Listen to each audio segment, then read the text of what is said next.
आज 1 तारीख थी। बहू देविका ने सास सविता जी को सब्जी का थैला पकड़ा दिया और उनकी लाई गई पेंशन में से 200 रुपये निकालकर उन्हें सब्जी लाने के लिए भेज दिया।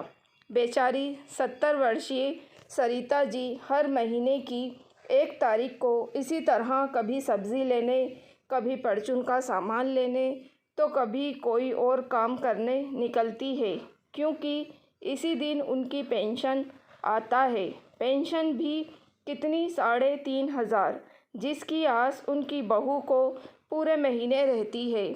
उसमें भी सुनाती रहती है कि जितना यह देती नहीं, उससे ज़्यादा तो इन पर खर्च हो जाता है, और सामान भी बेचारी सविता जी ही लेकर के आती हैं। पति पर समय ही नहीं है, वह बाहर रहता है, ऑफिस के काम से सुबह ही निकल जाता है। उसे तो यह भी नहीं पता कि उसकी माँ हर महीने सामान लेकर आती है। बेचारी सविता जी हाथों में अपना डंडा लिए धीरे धीरे थैला लिए निकल आई हैं। रास्ते में सभी लोग उनसे राम राम करते हैं और उनको देखकर तरस खाते हैं। अब सविता जी भी क्या करे, 2 वक्त की रोटी का जो सवाल है, अगर यह ना करे तो वह भी उन्हें नसीब न होगी। मन में खुद भी सोचती हैं कि 3500 रुपये में उन्हें कौन रोटी खिलाएगा। वह सब्ज़ी वाले की दुकान पर आ गई हैं। सब्ज़ी की लिस्ट तो बहुत बड़ी थी। अब 200 रुपये में इतनी सब्जियां आना तो बड़ा मुश्किल था, लेकिन सविता जी की उम्र को देखते हुए सब्ज़ी वाले ने लिहाज कर जाते थे और उन्हें थोड़ा कम दाम लगाकर सब्ज़ी दे देते थे। सब्ज़ी लेने के बाद सविता जी आज ज़्यादा ही थक गई थी, क्योंकि गर्मी बहुत थी। उन्होंने रिक्शे वाले को आवाज़ दी, बिटवा, अर्जुन नगर चलोगे क्या? हाँ अम्मा चलेंगे। कितना रुपए लोगे? दे देना 20 रुपये। यहीं पास में ही तो है, गली में।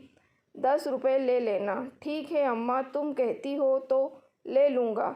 सविता जी का थैला उस रिक्शा वाले ने अपने रिक्शा में पर रखा और उन्हें लेकर के उनकी गली में आ गया।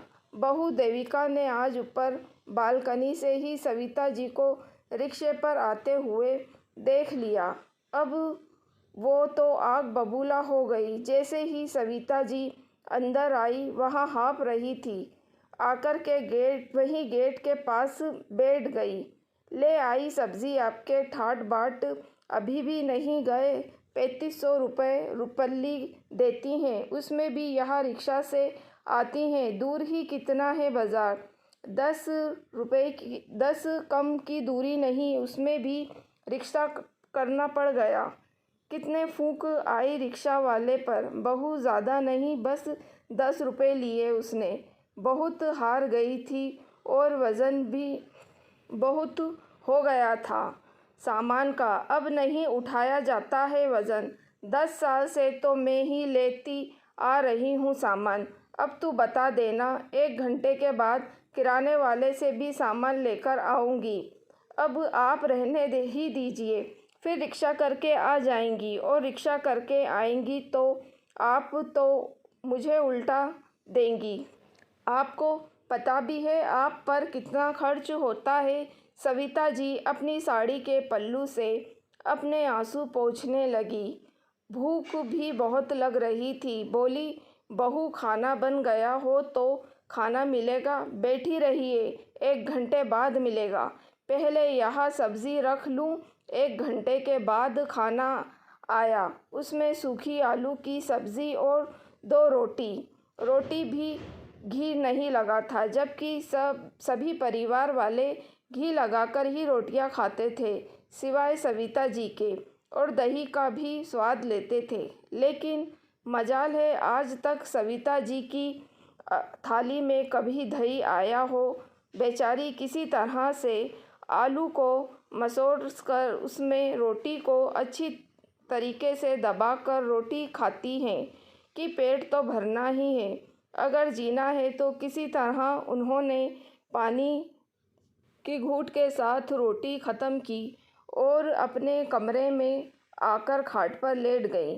अपनी करनी पर उन्हें रोना आता है कि मेरे पति ने मुझे रानी की तरह रखा और अब क्या मेरी दुर्दशा हो रही है, और इसका अंदाज़ा मेरे बेटे तक को नहीं है। आज शिवम जल्दी ही घर चला आया।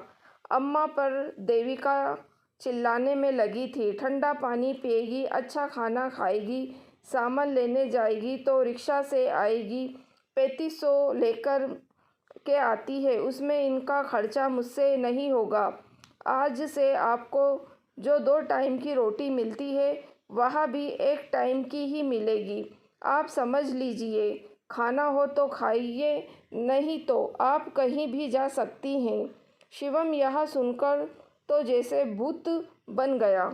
उसके पैरों के नीचे से ज़मीन खिसक गई कि यह उसकी वही पत्नी है जो रोज़ कितनी अच्छी बनती है कि आज मैंने माँ जी को यह दिया, आज यह खिलाया। शिवम पर नहीं रह गया।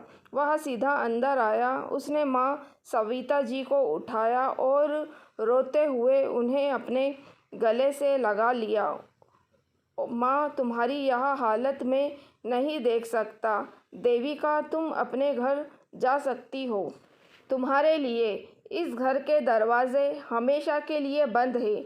आइंदा घर के अंदर आने की कोशिश भी मत करना, समझी? तुम ऐसा मत बोल बिटवा। माँ, चुप रहो। मेरी माँ के साथ ऐसा व्यवहार करती आई हो।